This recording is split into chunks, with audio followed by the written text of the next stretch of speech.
Já estamos a 3 dias das eleições antecipadas e depois de uma tendência de descolagem da AD nas intenções de voto, eis que António Cipriano, bom dia, bem-vindo, está de regresso ao empate técnico entre a AD e o PS.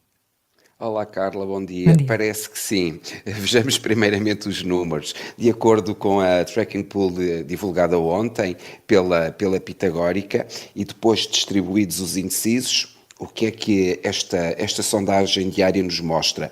Que até ao dia de ontem a AD tem 31,5% das intenções de voto e o PS aparece-nos com 26,3%.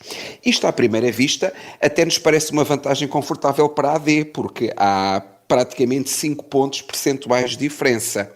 Mas temos que olhar para uma coisa chamada margem de erro, que eu acho que já tivemos a oportunidade aqui de explicar, ou seja, esta medida estatística que nos diz o quão próximos ou quão afastados os resultados da sondagem podem estar da realidade.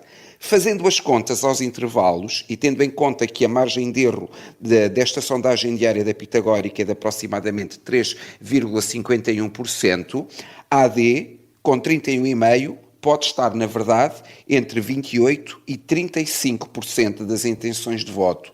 Já o PS, que nos aparece com 26,3%, pode estar situado entre os 22,8% e os 29,8%. O que é que isto significa? Que temos aqui uma ligeira sobreposição entre os intervalos dos dois partidos. Porquê?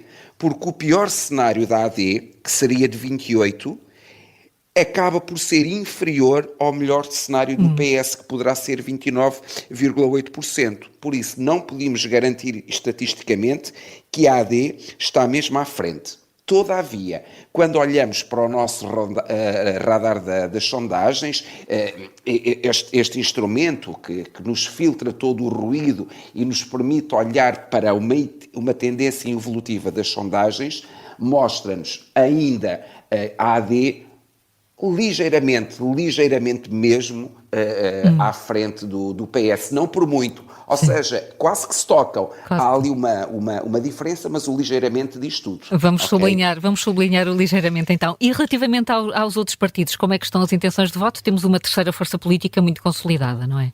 É verdade, não é só entre a AD e o PS que há aqui movimento, alterações, subidas e descidas. O Chega continua a crescer, de acordo com os últimos dados da Pitagórica, e já está nos 18,3%, ou seja, reforça claramente a sua posição como terceira força política. É importante mencionar que desde o dia 10 deste mês, o Chega já cresceu 3 pontos percentuais. A Iniciativa Liberal consegue chegar aos 7%, recuperando algum terreno e conseguindo alcançar algum voto das camadas mais jovens.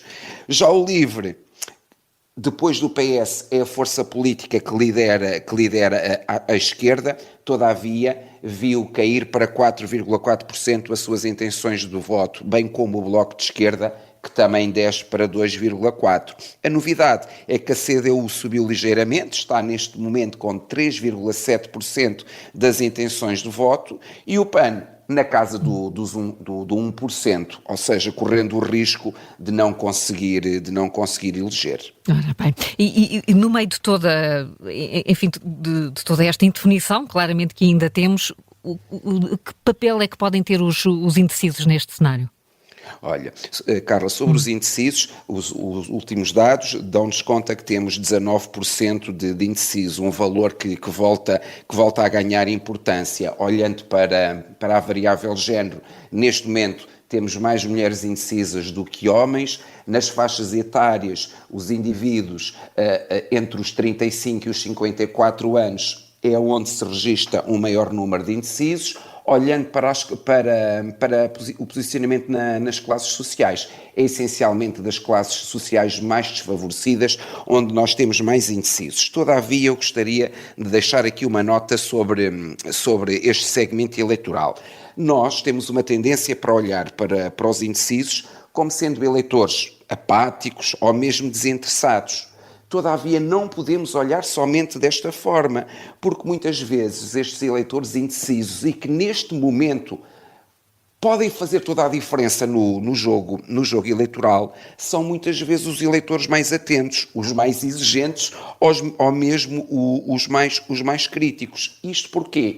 E pegando numa imagem que certamente a Carla se deve lembrar, se calhar 103 milésimos de segundo não são suficientes para um eleitor indeciso decidir o seu sentido de voto. Mas uma coisa é certa, num piscar de olhos, o sentido de voto dos indecisos pode alterar todas as tendências, e quem está à frente pode não estar, e quem está em segundo lugar pode passar para primeiro. E por isso há toda aqui uma panóplia de fatores que nós não devemos descurar quando olhamos para este número de indecisos, principalmente quando as duas forças políticas que estão na frente da corrida eleitoral estão separadas por tão pouco, ou seja, por milésimos. Por milésimos também aqui. António Cipriano, muito útil ouvi-lo.